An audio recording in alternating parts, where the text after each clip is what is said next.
The Galactic Council chamber was built to humble entire civilizations. Its vaulted ceiling stretched like a false sky, etched with the symbols of empires that had risen and fallen long before Earth discovered fire.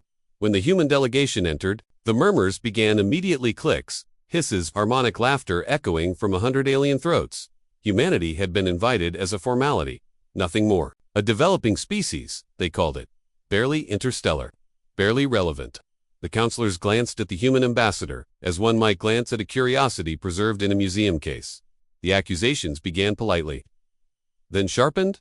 Humanity was reckless, violent, emotion-driven, a species that solved problems with war rather than wisdom. The council cited Earth's history with theatrical disdain, projecting wars and mushroom clouds as if they were evidence of permanent inferiority. Laughter rippled through the chamber when one counselor declared that humans would never survive true galactic politics. Another suggested Earth be placed under permanent observation for its own safety. A third openly questioned why humanity had been allowed a seat at all. The human ambassador stood silently throughout it all. No interruption. No protest. Just calm eyes, steady breath, hands folded behind their back. That silence only encouraged the mockery. Finally, the High Arbiter leaned forward, mandibles flexing in what passed for a smile. "Ambassador," it said, "does humanity have anything to say in its defense before this council reaches a decision?" The ambassador stepped forward, slowly, deliberately. The chamber quieted not from respect, but curiosity. Predators enjoyed watching prey struggle. The human did not speak. Instead, they raised one finger. At first, the gesture meant nothing to the council. Several translators hesitated, searching databases for cultural meaning. A few counselors laughed again, assuming it was a primitive insult or meaningless reflex. Then the ambassador spoke. "One," they said calmly, their voice carrying without amplification. "That is how many defensive protocols humanity has chosen to reveal to this council." The laughter faltered, the ambassador turned slightly, and the chamber's holographic field changed. Star maps appeared accurate, precise, unsettlingly detailed. Trade routes, hidden outposts, fleet movements. Several counselors stiffened as classified locations flickered into view. "You see," the ambassador continued, fingers still raised, "we learned something very early in our history. When you are underestimated, you survive longer." A second projection appeared. Footage of human ships unarmed, civilian vessels absorbing attacks that should have annihilated them. Adaptive hulls, self-repairing systems, technologies the council had never approved for dissemination. Murmurs spread, this time uneasy. "You mocked our wars," the ambassador said. "You called us savage. But you never asked what those wars taught us." Their eyes swept the chamber. "We learned logistics. We learned deterrence. We learned how to fight enemies stronger than ourselves and win." The High Arbiter shifted, its confidence cracking. "Are you threatening the council?" The ambassador lowered their hand at last. "No," they said, "I am explaining restraint." Another image appeared in empty star system, labeled only with a date. Then another. Then dozens. The entire regions wiped clean, not by superweapons, but by controlled, surgical force. The implication was clear. Humanity could end wars without leaving survivors to seek revenge. "This," the ambassador said softly, "is what we do when diplomacy fails." Silence crushed the chamber. No laughter remained. No ridicule. Only the sudden awareness that humanity had not come to beg for acceptance, but to measure the room. The High Arbiter swallowed. "What does humanity want?" The ambassadors, with pride, not with arrogance, but with weary certainty. "Respect," they said. "And peace." In that order, the council voted within minutes, and sanctions were withdrawn. Observation status revoked. Humanity was recognized not as a developing species, but as a strategic equal. As the human delegation departed, one counselor whispered to another, "They showed us only one finger." "Yes," the other replied, voice trembling. "And now, I fear what they kept clenched in the rest of their hand." And far beyond the chamber, Earth continued to spin quiet blue, and no longer underestimated. Beyond the council chamber, the decision sent shockwaves across known space. News channels struggled to explain how a species once dismissed as volatile and primitive had forced the most ancient assembly in the galaxy into silence with a single gesture.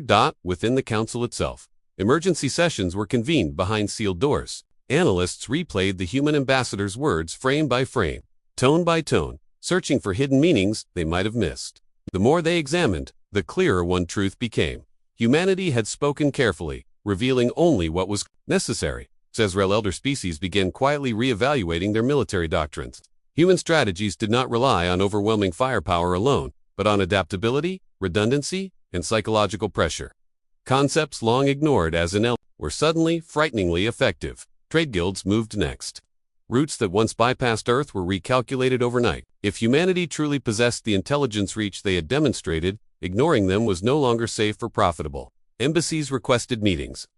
Alliances, once unthinkable, were now under consideration.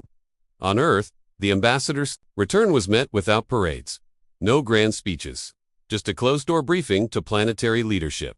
They left. The ambassador reported calmly. They will not do so again. Human defense councils reviewed contingency plans labeled, with numbers far higher than one. Layers upon layers of protocols, each designed for a different kind of enemy. The galaxy had seen a fingertip. The fist remained unseen. Meanwhile, at the edge of council space, a minor empire tested humanity's resolve. A patrol vessel crossed into a human-protected system, weapons powered but unfired. The response came within seconds and, automated, warning, precise and polite, followed by a demonstration of force that disabled the ship without loss of life. The message spread faster than light. Humans did not overreact. They did not boast. They simply ended problems.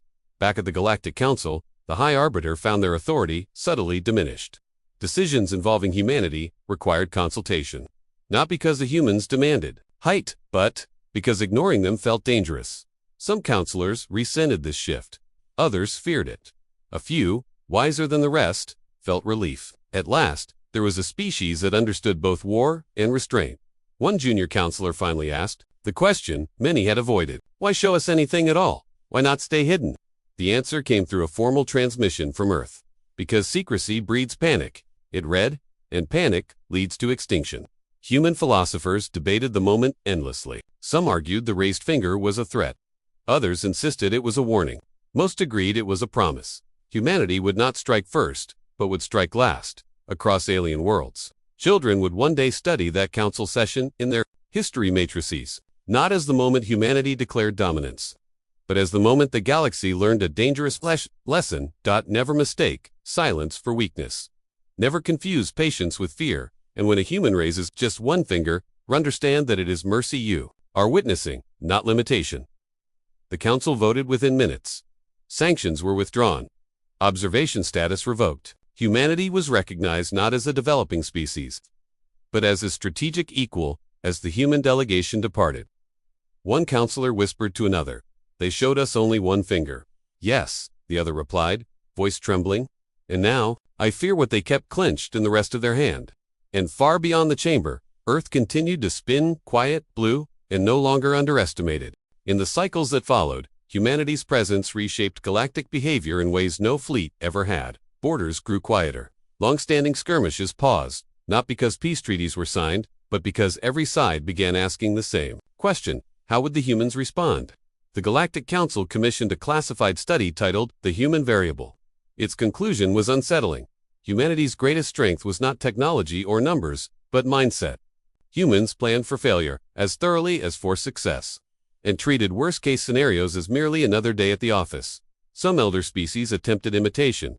They adopted human-style redundancies, decentralized command structures, and rapid response doctrines. Most failed. They copied the mechanics, but not the mentality born from surviving their own self-inflicted near extinctions. Human diplomats, once ignored, now found themselves surrounded at every summit. They spoke little, listened carefully, and never raised their voices. The memory of that single raised finger lingered in every negotiation. An unspoken boundary no one wished to cross. Not all reactions were respectful. In the outer spiral, a coalition of proud empires dismissed the Council's fear as weaknesses. They called humanity's display theatrical deception and decided to expose the bluff. The incursion was swift. 3 fleets entered space simultaneously, aiming to overwhelm any response through sheer scale. To them, humanity's calm silence confirmed their assumptions. What followed was not a battle, it was a lesson. Human systems went dark, then lit up in patterns no strategists recognized. Enemy sensors flooded with contradictory data. Communications fractured. Entire fleets found themselves isolated, engines intact, weapons useless. Surrounded by nothing but empty stars. A single transmission cut through the chaos. "This is Protocol 1, the human voice said evenly. "You have been neutralized. Power down, and you will be escorted home." Most complied. those who did not vanished. No debris fields. No wreckage. Just absence, an outcome far more terrifying than destruction. The coalition collapsed within a standard month.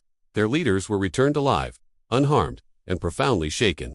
Each carried the same warning back to their people: do not force humans to count higher. In the council chamber, a new custom quietly formed. When humanity requested the floor, no one interrupted, no one mocked, no one laughed.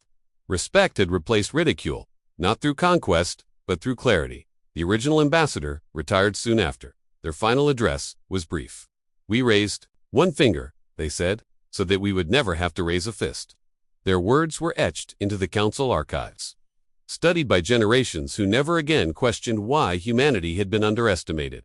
Long after new species joined the stars, the story endured. The day the Galactic Council mocked humanity, the moment it stopped, and the reminder that the most dangerous beings in the galaxy are not those who boast of their power, but those who reveal only the smallest measure of it. And wait, the council voted within minutes. Sanctions were withdrawn. Observation status revoked. Humanity was recognized not as a developing species, but as a strategic equal. As the human delegation departed, one counselor whispered to another, "They showed us only one finger." "Yes," the other replied, voice trembling. "And now I fear what they kept clenched in the rest of their hand." And far beyond the chamber, Earth continued to spin quiet blue, and no longer underestimated.